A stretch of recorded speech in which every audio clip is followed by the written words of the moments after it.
News Nalgonda జిల్లా గుర్రంపూడి మండలం తెరాటిగూడెంలో ఈ నెల 31న జరిగిన దుప్పల్లి అరుణ హత్య కేసును పోలీసులు ఛేదించారు. ఆమె భర్త అయిన నిందితుడు దుప్పల్లి కిరణ్ ను గురువారం నాడు పోలీసులు పట్టుకున్నారు. ఈ సందర్భంగా సిఐ డి రాజు మాట్లాడుతూ కిరణ్ అనే వ్యక్తి తాగుడుకు బానిసై తాగడానికి డబ్బులు ఇవ్వలేదన్న కోపంతో భార్యతో గొడవపడి మధ్యాహ్నం 1 గంట సమయంలో ఆమెను కత్తితో మెడకోసి హత్య చేసి పారిపోయాడని, నేరస్తుని గురించి 3 బృందాలుగా ఏర్పడి నేరస్తుని పట్టుకొని అతని వద్ద చాకు, సెల్ ఫోన్, నేరస్తుని బట్టలను స్వాధీనపరుచుకున్నామని మీడియా సమావేశంలో అన్నారు. నేరస్తుని పట్టుకోవడంలో ప్రత్యేక చొరవ చూపిన Konda Mallepalli CI D Raju, Gurrampudi SI P Madhu, constable Kavali Narasimha, Belli Nagaraju, Nagarjuna Reddy, Satyanarayana, Kiran, సైదులను Devarakonda sub division police officer, assistant superintendent of police అభినందించారు. వాళ్ళకు 3 ఇయర్స్ బాబు కూడా వాళ్ళ దాంపత్య జీవితంలో పుట్టినాడు. ఈయన కొన్ని రోజులు మ్యారేజ్ అయిన ఒక 6 మంత్స్ వరకు మధ్యన ఉండి ఈ తాగుడికి బానిస ఇతను ఎలాంటి పని చేయకుండా ఉన్న ఆటోను కూడా ఆ కిస్తీ రూపంలో మనము ఈఎంఐ అంటాం కదా, ఆ ఈఎంఐ కూడా కట్టలేని పరిస్థితిలో తాగుడికి అలవాటై ఆ పైసలు ఏదైతే ఆటో మీద వచ్చిన పైసలు కూడా కిరాయికి వచ్చిన పైసలు ఏదైతే ఉన్నాయో వాటిని కూడా తాగుడికి అలవాటై ఈఎంఐ కట్టక ఆ కిస్తీ ఫైనాన్స్ వాళ్ళు తీసుకుపోవడం జరిగినది.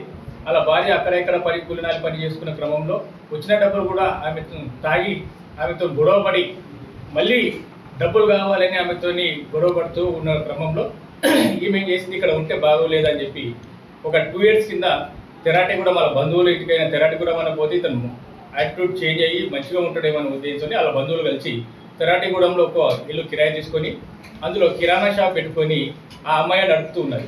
అక్కడ కూడా పోయిన తర్వాత 1 వీక్ ఒక 10 డేస్ మంచిగా ఉన్నట్టుండి మళ్ళీ తాగుడికి డబ్బులు కావాలి, నేను పని చేయకుంటున్నాను.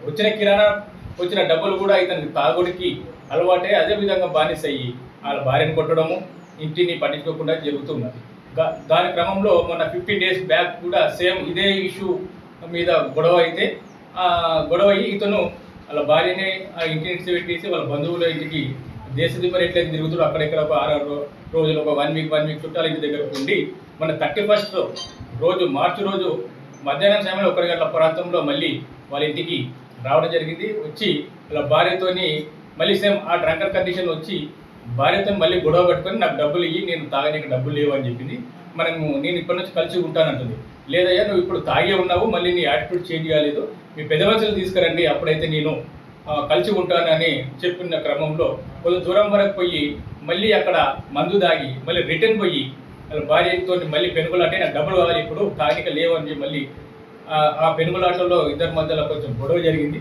ఆ క్రమంలో ఇతను ఏం చేసుకున్నాడు, నాకు డబ్బులు ఇస్తలేవని చెప్పి అక్కడ వీళ్ళు సాయంత్రం పూట అదే కిరాణా షాప్లో బజ్జీలు వేసి ఉల్లిగడ్డల కోసం ఒక చాకు, ఆ చాకు తీసుకొని వాళ్ళ భార్య పైన 2 చోట్ల మెడ పైన లెఫ్ట్ అండ్ రైట్ అండ్ అరచేతిపైన బలంగా పోయడంతో ఆమె రోడ్డు పైన బాధపరచలేక కొంచెం దూరం రోడ్డు పైకి వచ్చేసి అక్కడికక్కడే మరణించినది. ఇతను అక్కడ అందరూ వచ్చి నాకు కొడతారేమని ఉద్దేశించి అక్కడి నుంచి పారిపోయినాడు.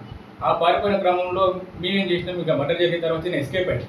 ఇలా ఈయన పట్టుకోనికి కూడా ఇక్కడ తాడు బొంగరం లేదు, ఇక్కడ చుట్టాలు లేదు, ఊరు లేదు. ఆ క్రమంలో ఎస్పీ గారి పర్యవేక్షణలో మేడం ఏఎస్పీ మేడం యొక్క దేవరకొండ ఏఎస్పీ గారి మేడం యొక్క ఆధ్వర్యంలో నేను మా ఎస్ఐ గారు వాళ్ళ టీం ఒక 3 బృందాలుగా ఏర్పడి అతని గురించి సెర్చ్ చేసినాము. ఆ క్రమంలో ఈరోజు అతన్ని పట్టుబడి అతన్ని కన్ఫెక్స్ ద్వారా చూసుకొని ఆ రోజు యూజ్ చేసిన షాపు అండ్ ఆ రోజు ఉన్న బ్లిడ్స్ అతను వేసుకున్న క్లాత్స్ కూడా సీజ్ చేసి పట్టుబడి చేసి తీసుకురావడం జరిగింది. అతన్ని జ్యుడిషియల్ రిమాండ్ మొత్తం ఈరోజు పంపడం జరుగుతుంది.